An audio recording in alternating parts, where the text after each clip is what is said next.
Bem, boa tarde. Hoje eu vou apresentar o trabalho sobre o artigo, né? Eu fiz um resumo sobre o artigo de anatomia, certo? E agora eu vou apresentar. Meu nome é Renan Bernardes Ribeiro, né? Eu estudo no campus Jurutaí, no IF Goiânia. Vou falar sobre as inter-relações entre a anatomia vegetal e a produção vegetal. A anatomia vegetal tem relevantes destaque na agronomia, né? Principalmente na fitotecnia. Afinal, é o corpo do vegetal. O principal recurso da agronomia, né, é o corpo do vegetal. As práticas agriculturáveis exigem uma atenção especial na relação dos diferentes vegetais com os diversos manejos, pois o corpo do vegetal está dinamicamente relacionado com essas práticas. A expressão da organização estrutural dos vegetais na fitotecnia é ampla e distribuída nas várias áreas de estudo da mesma. Algumas áreas expressam mais informações sobre o comportamento do corpo vegetal. O que importa, né? As condições do solo, da água, da luz, da temperatura, certo? E, tipo assim, eles vão influenciar, né? Exercem uma certa influência nas características estruturais do vegetal. Os conhecimentos de anatomia vegetal destacam-se quando se trata da propagação vegetativa, pois a identificação dos aspectos estruturais é importante para o sucesso da propagação, a qual depende da regeneração de tecidos vegetais. Uma das dificuldades, né, do sucesso de propagação vegetativa através da micropropagação é a transferência das plantas de um local com condições controladas para casas de vegetação ou outras áreas. A nutrição mineral contribui com a composição da organização estrutural, ou seja, quando a planta recebe ou deixa de receber macro e micronutrientes, evidenciam-se alterações em sua estrutura. Além dos nutrientes minerais, outras características, como por exemplo, das condições do solo, da água, da luz, da temperatura, certo? Exercem influência sobre as características estruturais do vegetal. Um exemplo pode ser plantas do Mediterrâneo, né, que são submetidas a estresse de seca e calor durante o verão. A técnica de microhistologia permite identificar a composição botânica da dieta de herbívoros a partir de amostras de fezes, material ruminal e fístulas esofágicas, assim mostrando a importância, né, da existência de descrições da organização estrutural ou anatomia das plantas. Estruturas de revestimento do corpo vegetal na relação com a fitotecnia, as relações entre os tecidos de revestimento e a produção vegetal expressam-se principalmente na fitopatologia, né, na forragicultura e na propagação vegetativa. Na primeira tabela vai mostrar o seguinte, né, algumas substâncias presentes ou depositadas na epiderme das folhas e a inter-relação com a produção vegetal. A suberina, né, ele é um pré-existente ou depositada pós-traumatismo, né, comumente depositada em ferimentos de modo geral. A camada de células suberizadas é denominada periderme de cicatrização. No caso de micro-organismo, a suberização pode impedir a passagem do patógeno e de qualquer substância tóxica secretada por ele. Posteriormente, pode impedir a passagem de nutrientes para a área atingida, privando o patógeno de nutrição, enfraquecendo-o e até mesmo causando a sua morte. A sílica, né, é um pré-existente ou depositada pós-ferimento, considerado como resistência aos patógenos. Os insetos podem ter dificuldades de ovopositar sobre células silicificadas. A degradação por micro-organismos ruminais em bovinos é muito reduzida em plantas silicificadas. A silicificação pode dificultar a saída de esporos de fungos das plantas. Gomas, resinas, látex, mucilagem, né, são comumente depositadas em ferimentos, mas também são sintetizadas naturalmente em algumas plantas. São consideradas como resistentes, né, aos patógenos. Na tabela 2, vou mostrar a característica da retícula em algumas relações com a produção vegetal. Características da cutícula, né? A espessura, ser epicuticular e presença de substâncias tóxicas, né? Na espessura, né? A cutícula mais espessa ela pode reduzir a digestibilidade por micro-organismos ruminais, limitar a saída e entrada de inóculos de plantas infectadas. Pode também reduzir a exclusão de nutrientes e outras substâncias requeridas nos estágios iniciais de desenvolvimento dos patógenos. A cutícula menos espessa ela pode dificultar a aclimatação de plantas micropropagadas.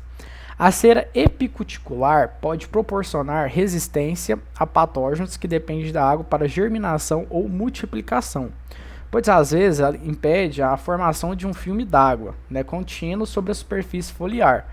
Variações genéticas na forma da cera têm sido associadas com a resistência à seca, de plantas como tomate, trigo, cevada. A cutícula lisa, desprovida de cera, tem pouca resistência às pulverizações. Presença de substâncias tóxicas. Substâncias antifungicidas já foram isoladas da cutícula de muitas plantas, como a macieira, o algodão e o fumo.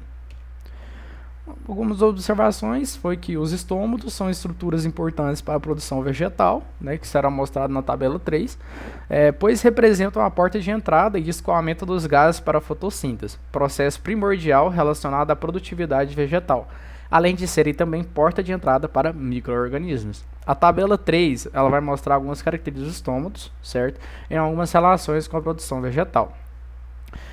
Vai apresentar a estrutura estomática na relação com o micro-organismo, incidência de menor intensidade luminosa, estresse hídrico, deficiência de nitrogênio, estrutura estomática na relação com a fotossíntese, respiração e transpiração e aplicação de herbicida.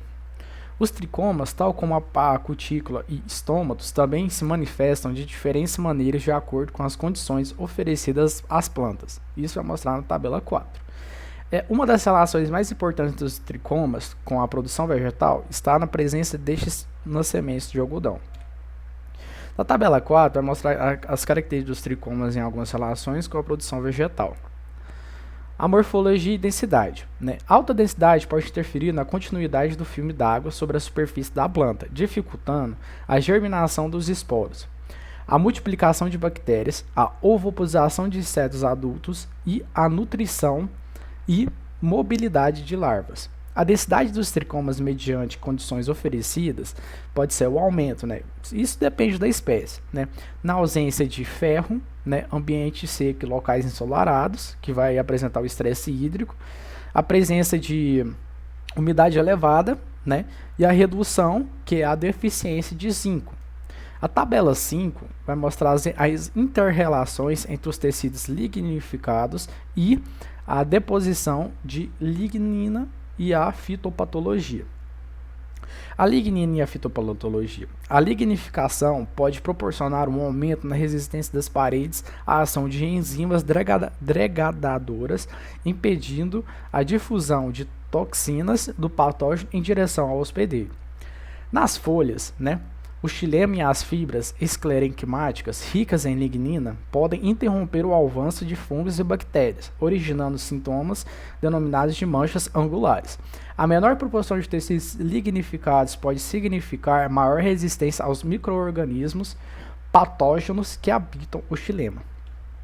Na tabela 6, vai mostrar a inter-relação entre a produção de forragem e os tecidos com lignificação. A presença de lignina e o espessamento das paredes celulares podem causar a maioria dos problemas de aproveitamento de energia disponível nas forragens tropicais. O caule pode apresentar menor digestibilidade devido ao alto teor de lignina comparado com outros órgãos. Já a bainha foliar pode ter menor degradação do que a lâmina foliar, devido à mais alta proporção de tecidos lignificados. O esclerênquima da folha pode ser parcialmente degradado perifericamente, em contrapartida, o anel esclerênquimático em caules e os vasos condutores de xilema de folhas e caules são mais resistentes à colonização ruminal microbiana e à degradação ruminal, podendo formar uma barreira inerte à digestão. A proporção de lignina pode aumentar com o acréscimo de temperatura, o que pode contribuir com o empobrecimento da qualidade das gramíneas forrageiras tropicais. A deficiência de boro pode possibilitar a menor lignificação dos tecidos. Na tabela 7, vai falar inter-relações sobre a deposição de substâncias e a fitopatologia, certo? Quem fala que Gomas, né, elas podem ser depositadas nas pontuações e no interior de vasos condutores. Paredes de células em torno dos pontos feridos, né? Tecidos vasculares de folhas colonizados por micro-organismos podem receber a deposição de goma em cultivares resistentes, certo?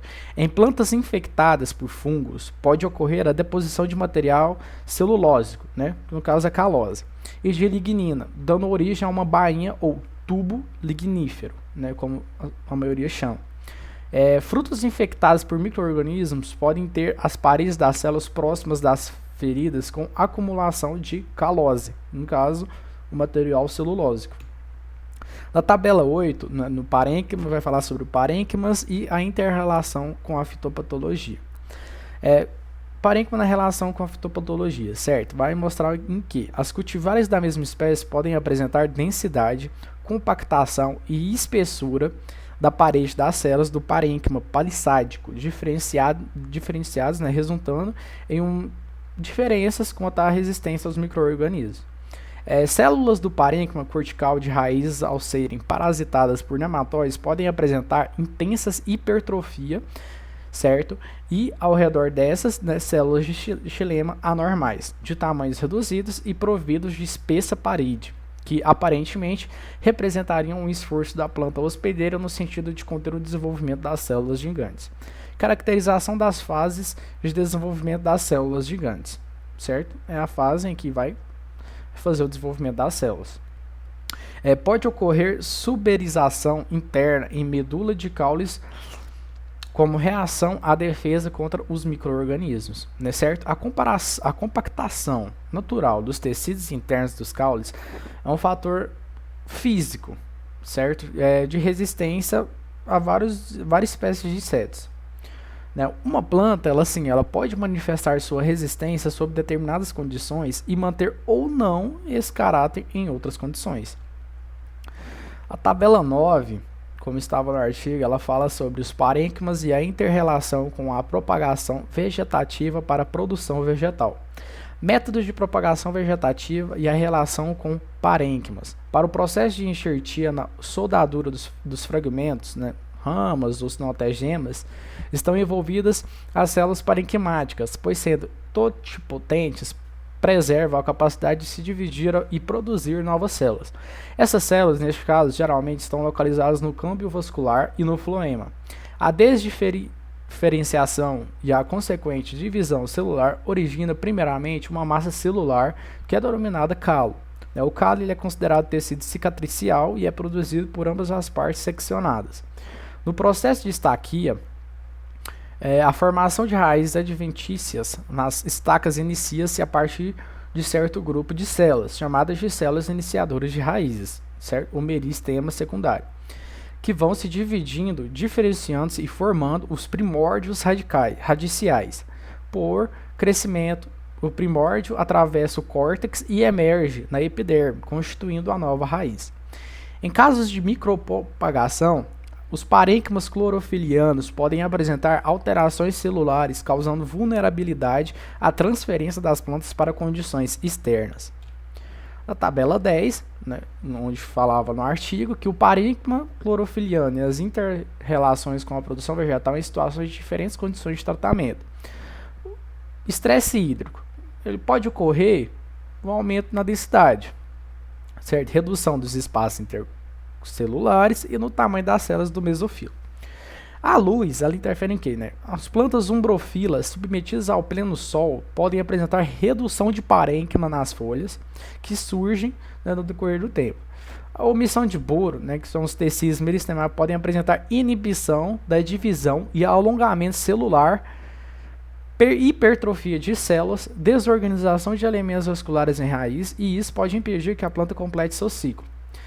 A presença de nitrogênio, certo? Gramíneas que crescem em solo com nitrogênio podem apresentar crescimento longitudinal das células do mesofilo e, consequentemente, redução de arênquimas. Ácido succínico, né? Certo? Ele vai apresentar o SADH, ele pode proporcionar um aumento de células do parênquima palissádico. Qual que é a eficiência fotossintética, né? O que ela vai o que vai ocorrer? Né? Uma maior proporção de tecido parenquimático pode estar relacionado com maior eficiência fotossintética, entendeu? Porque quanto mais a proporção de tecido, maior é a eficiência fotossintética. Quanto mais espessa a cutícula e mais compacto o parênquima clorofiliano, mais resistente é a planta aos patógenos. Porém, no caso de ser uma planta forrageira, essa condição pode reduzir a digestibilidade ruminal. O resultado da condição estrutural do vegetal muitas vezes é uma razão indireta de dada situação, o que inviabiliza também análises reducionistas e padronizadas. Um exemplo interessante é o da ação do boro sobre os tecidos lenhosos. Com isso eu finalizo a apresentação do meu trabalho e fico por isso mesmo. Muito obrigado, professor.